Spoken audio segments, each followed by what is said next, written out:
Bonjour chers téléspectateurs de Solo Média. Aujourd'hui c'est le mardi 11 août 2026. Vous nous suivez sur Canal Plus 353, sur Canal TNT 33 et vous nous suivez également sur IPTV Eutelsat. Vous nous écoutez sur la 96.1, c'est la radio Solo Média. Merci à la régie, Mohamed Thiam, Ismaël Sagnan et Baba Edara. Je ne suis pas seul tous les matins avec mon binôme Alamine Senghor. Bonjour et bon réveil matinal. Merci à vous Fatou Abdoulaye. Bonjour à toutes et à tous et bon réveil matinal et excellent mardi. Quelles sont les unes des quotidiens de ce mardi? Et comme à l'accoutumée, nous démarrons par le journal Solo ce matin qui nous parle de ces sessions extraordinaires ouvertes hier à l'Assemblée nationale par le président du Parlement, la session extraordinaire de l'an sur fond de rivalité politique, le contrôle parlementaire, une exigence démocratique et non une offensive à l'exécutif, s'exclament mes confrères ce matin, parlant également des Jeux Olympiques de la jeunesse Dakar 2026. Le pari de Mamadou Diagne prend forme, bien entendu, puisque nous sommes donc en tout cas quelques encablures du début de ces IOJ au mois d'octobre. Prison sénégalaise, fin de la fouille à nu systématique, le virage de la dignité, nous dit le journal ce matin. Les détails que vous pourrez retrouver à la page numéro 6, entre autres informations qui sont donc évoquées par le journal Solo ce matin. Vox Populi ce matin parle des prisons sénégalaises, bannissement de la fouille à nu des détenus à leur admission. Maître Moussa Sarr, le ministre de la Justice, garde des Sceaux, efface une des plus grandes tares du milieu carcéral.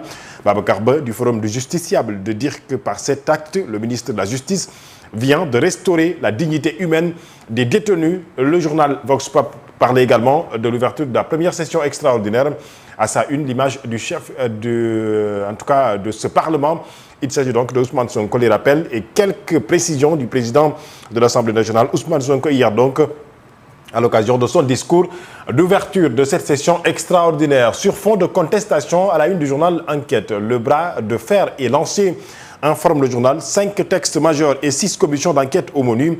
Sonko défend la légalité de la session et fixe les règles du jeu. Là où Thierno Alassane Sall, député de l'opposition au niveau du Parlement, ainsi que Aldjou Mosso, attaque aujourd'hui la majorité.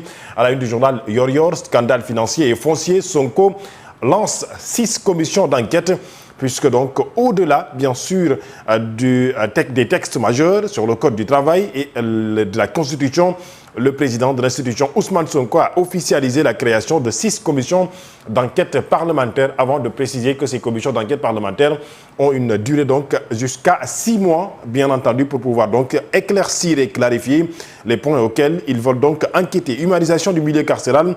Le ministre Maître Moussa Sarr met fin aux fouilles à nu dans les prisons, informe le quotidien Yor ce matin. À la une du journal Le Soleil, Maître Moussa Sarr met fin à une pratique humiliante, parlant exactement des fouilles à nu dans les prisons.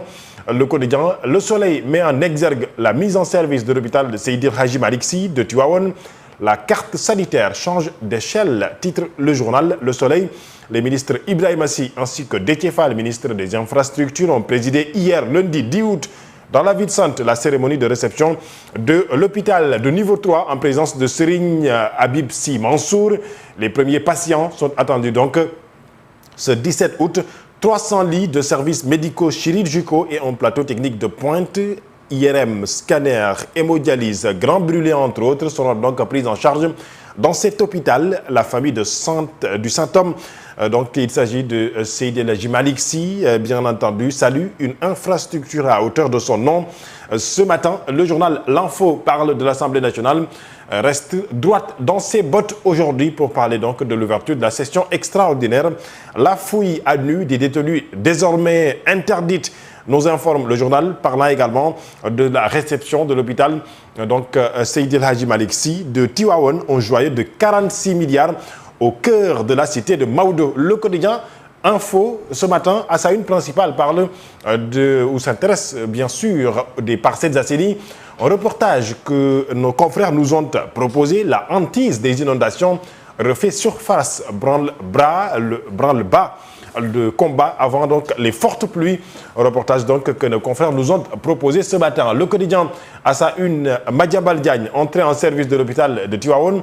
L'État, dans ses contradictions, le Sénégal poursuit sa collaboration avec la société Ellipse Project. Les avocats de Madiambal exigent un non-lieu pour leurs clients, ces sociétés et ces protocoles dans ce dossier. À la une du journal Les Échos, les factures salées des stands de restauration, les larmes des petits restaurateurs face aux organisateurs des IOJ. Selon le journal, dans ses colonnes, nos confrères nous informent que des tarifs au mètre carré qui battent tous les records nationaux. Absurdité, interdiction absolue de vendre toute boisson autre que celle de la gamme Coca-Cola, sponsor officiel des Jeux Olympiques de la Jeunesse Dakar 2026, donc interdiction de vente des jus locaux. Le citoyen lambda, pour acclamer la jeunesse sportive mondiale, va payer le prix fort, informe le quotidien Les Échos ce matin. Accusations et transactions suspectes estimées à 125 milliards. Une délégation judiciaire blanchie totalement aujourd'hui. Tahirou Sarr, le Trésor et l'agence judiciaire de l'État estiment que les paiements ont été donc réguliers. Conséquence très heureuse pour Farba Ngom, qui a toujours nié. Assemblée nationale. À la une du journal Sud Quotidien avec le président de l'institution, Ousmane Sonko, la bataille des textes lancés.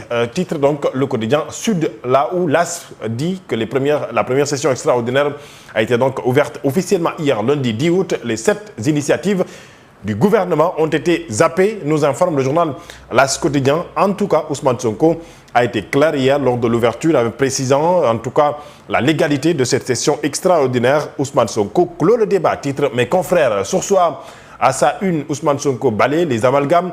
Au Sénégal, tout le monde semble être spécialiste de tout, mais la seule référence qui s'impose ici à l'Assemblée nationale, c'est le règlement intérieur de l'institution. Les commissions d'enquête disposent de 6 mois. Les commissions peuvent travailler pendant des sessions ordinaires ou extraordinaires, mais également en dehors de ces sessions. Le journal parlant également donc ce matin de l'admission des détenus en prison, fin de la fouille à nu dans nos prisons. Dans sa note hier, le directeur général de l'administration pénitentiaire estime que cette procédure peut revêtir un caractère humiliant et dégradant et porter atteinte à la dignité humaine, même lorsqu'elle répond à un impératif de sécurité. Le journal Walf Quotidien nous informe que la fouille sauvage des détenus est donc bannie par les établissements financiers ou dans les établissements pénitentiaires. Le quotidien Walf parla également de l'ouverture de la session extraordinaire. Grosse polémique à l'Assemblée nationale. Aldiouma Sow de dire que l'absentéisme est un désaveu puisque 34% des députés ont manqué à l'appel et parallèlement le député Amadouba de PASTEF semble répliquer et apporter donc des précisions sur les 130 députés de PASTEF. 19 ont envoyé des excuses légitimes acceptées puisqu'ils étaient donc les députés. Des députés absentéistes. L'Assemblée nationale accélère donc la cadence selon Libération, le journal mettant en exergue également l'image du ministre de la Justice, garde des Sceaux, Maître Moussa Sarr, respect de la dignité humaine des nouveaux détenus. L'État décrète la fin des fouilles à nu. Le journal Libération, comme à son accoutumée, revient ce matin, ou en tout cas pour parler de l'acte contre nature, pédophilie, viol sur mineurs. Les mises en cause déférées hier au parquet de Dakar après leur arrestation à Ouakam et à Cambérène. 2 enfants âgés de 2 à 6 ans violés dans leur domicile, nous informe le journal. Des détails que vous pourrez retrouver à la page numéro 2 du quotidien. Proxénétisme, mise en danger de la vie d'autrui et non-inscription au fichier sanitaire à Nord-Foire. La filière de l'auberge bar, le poumon démantelé. Nous informe donc le quotidien en politique. Bien, sachez que Point Actu a parlé ce matin donc de la recomposition politique du Sénégal. L'Alliance pour la République, l'APR sous pression, possibilité d'alliance entre Thérèse Faye Diouf, Maguette Sène aux prochaines élections donc à venir. Ont-ils rejoint la coalition Diomaye après les locales ou pas? En tout cas, l'interrogation est posée. Les mouvements de responsables, Thérèse Faye, Maguette Sène, Abdoulaye Seydou Sow, ou même, en tout cas aujourd'hui, d'autres risquent de secouer l'Alliance pour la République. Barthélémy Diaz annonce sa coalition sur la RFM, une coalition générationnelle qui risque de faire mal au FDR. Va-t-il, bien sûr, s'engager ou engager la bataille de Dakar? Barthélémy Diaz s'interroge. Mes confrères, à la une du journal Record, L'Afrobasket 2026 U18, le Sénégal a réussi à se qualifier en quart de finale, même si, je rappelle, ici, le quotidien Point Action en parle, l'équipe nationale du Sénégal U18 hommes a perdu hier leur troisième et dernier match des phases de groupe. Le Sénégal a fini donc deuxième du groupe C, derrière le Cameroun, pays hôte. Le Sénégal, selon mes confrères du journal Record, nous informons ce matin que les Lionceaux défieront le Madagascar en quart de finale. Le journal Record met en exergue aujourd'hui l'image du jeune milieu de terrain sénégalais Lamine Camara. Malgré une Coupe du Monde entre guillemets ratée, Lamine Camara est à l'épreuve aujourd'hui du choix, puisque beaucoup de clubs anglais sont donc en tout cas à l'assaut du jeune milieu de terrain sénégalais évoluant à Monaco. Va-t-il rester ou pas? En tout cas, aujourd'hui, nos confrères nous disent qu'il est appelé à faire un choix fort dans les prochains jours à venir. Un choix qui déterminera donc la suite de sa carrière. En tout cas, celui qui a fait un choix, c'est Bara Sapoko Ndiaye. Le jeune sénégalais s'est engagé et a donc prolongé son contrat avec le Bayern Munich jusqu'en 2031. On a aperçu des quotidiens parus ce mardi 11 août 2026. Merci beaucoup Alamine Senghor. C'est tout de suite, c'est l'heure de la grande édition du matin et je vous retrouve dans la seconde partie ou bien même dans la page sportive de ce journal de 7 heures.